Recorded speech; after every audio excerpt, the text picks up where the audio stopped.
Right, those are your papers this morning. 0800 731 2000 is my number if you'd like to respond to any of those stories and tell me your thoughts, of course, here on Early Breakfast. Let's just talk a bit more about the US President Donald Trump now then, who celebrated his acquittal on impeachment charges with two speeches yesterday that drew on White House pomp and ceremony to underscore the fact that he is destined to remain in office, at least for now, after walking down a red carpet to standing ovation from scores of Republicans. Donald Trump re-aired old grievances and accused Democrats of staging a corrupt effort to undermine his presidency in a speech lasting more than an hour. It was less a speech, more of, I suppose, a eulogy, a ramble almost. It seemed to have not a great deal of consistency to it, but nevertheless, that's Donald Trump, isn't it? And I think that's why a great many people actually quite like him. He doesn't tend to stick to the script, does he? Meanwhile, the senior Democrat Nancy Pelosi, who led the impeachment effort, said that she was praying hard for the president. He's so off the track of our Constitution, our values, our country, the air our children breathe, the water they drink, and the rest. He really needs our prayers.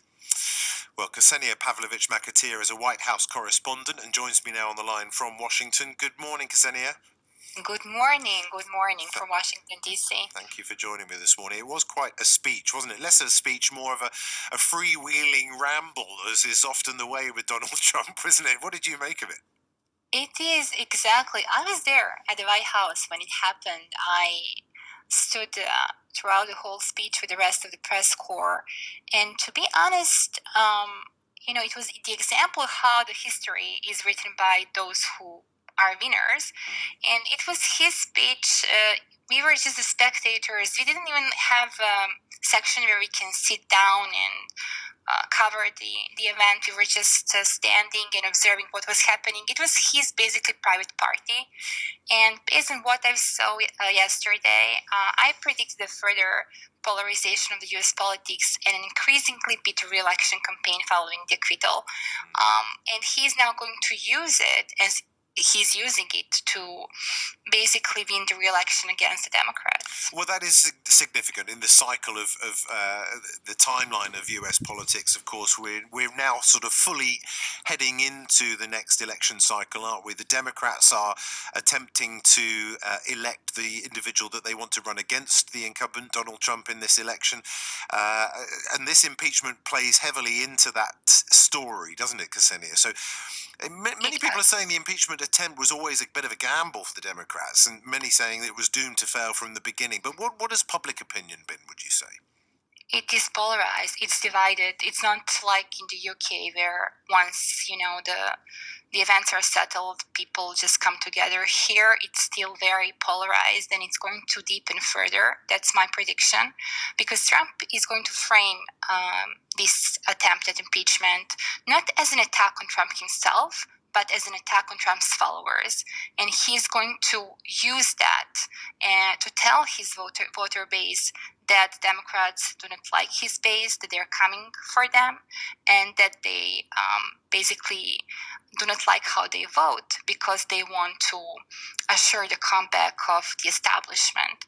And this is going to further and further polarize already divided America. And it's very difficult to watch, especially even in journalism, if you will, how media is reacting to what is going on in the United States. Because, for instance, I notice in your country, when you're a journalist, you're basically observing what is happening and you're making comments as if you're watching a football match. You're more kind of like a fair commentator and you're explaining both sides. Mm-hmm. And here you're expected to play for a team. So you have polarization on each side of the society and political life, including the media. That's really interesting.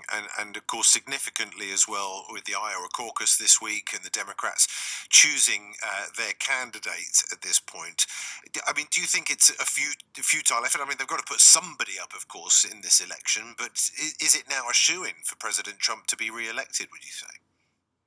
Depends how capable Democrats are to unite and solidify their forces and consolidate. Right now, I would think that he can definitely win his re-election, because you have Bernie Sanders, who is anti-establishment candidate that DNC really doesn't want to put forward.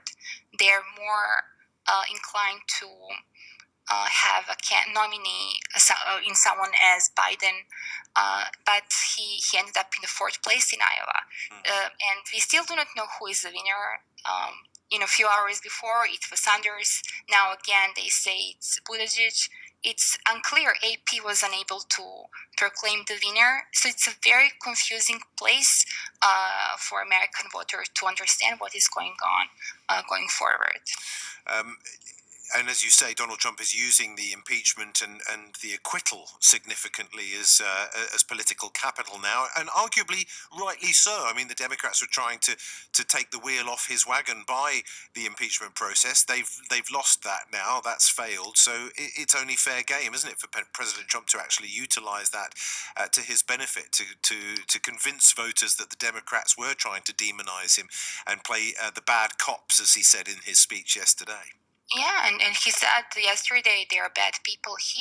But it was interesting. His speech yesterday was kind of like a monologue, where you could even see him as somewhat vulnerable individual, which we do not see him as such. He was very different because I'm following him for a long time now, but he even showed some sort of human emotions and kind of some pain of the impeachment process, which I never thought of before I was, seeing him yesterday talking in that room. So it's very confusing, because you can see that when you plant yourself inside of that room, just as a spectator, you see that these people, they have completely different reality and they believe in it. Nancy Pelosi is quite a character as well, isn't she? What was her intent, do you think, as she was stood behind him during the State of the Union, ripping up those pieces of paper at the end of the speech? What was she trying to signify by doing that, do you think? I think it was just like a human moment that in the end come out of her. He disrespected her, and she tried to hold up this decorum during the State of the Union. He refused to shake his hands. I think that she really instinctively did that. Some people say it was play, but I don't think so. I think that this is how American politics is changing, how even the campaigns are changing, that they are not acting anymore as politicians. And we're seeing evidence of that in this country as well, Ksenija, as you rightly said, you've spotted it yourself in terms of British politics as well. In terms of bipartisan resolution to common issues and problems, it doesn't bode well, does it, for those divisions to grow even wider and deeper.